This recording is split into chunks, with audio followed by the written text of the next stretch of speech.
This is the ExoWorks Industrial Exoskeleton, and the point of it is to let somebody who looks like me take something that looks like this, which is a Milwaukee grinder, and hold it over their head for a long time as though it didn't weigh anything.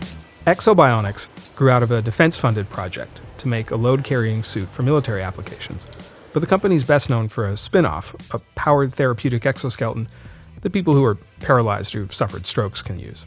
Now the company's going back to its roots in a way, with an exoskeleton built to make difficult human jobs a lot easier.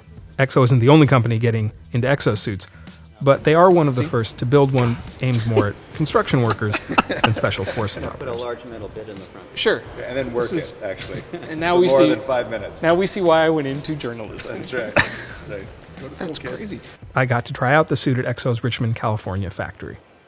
It's adjustable for people from 5'4" to 6'4". It weighs about 16 pounds, and it feels a bit odd at first. If you could not twerk in this, just wouldn't. I don't think I could work without it. So. I wouldn't recommend it, let's say. The Ekso industrial suit's made for heavy industry and construction. It's less Tony Stark's Iron Man armor and more the power loader from Aliens. Back then, they had the idea of exoskeletons for industrial applications, and the interesting thing about that is Aliens was scheduled in the year 2020, so in our minds, we got 5 years to get to that. But the exosuit is still pretty far from Ripley's Alien Slayer. This thing is actually completely analog. But our industrial exoskeletons, our first round of products, are actually passive. So there's no electronics, there's no batteries, so there's nothing to be plugged in, which makes it pretty exciting. But then how do they fly and shoot laser beams from the columns?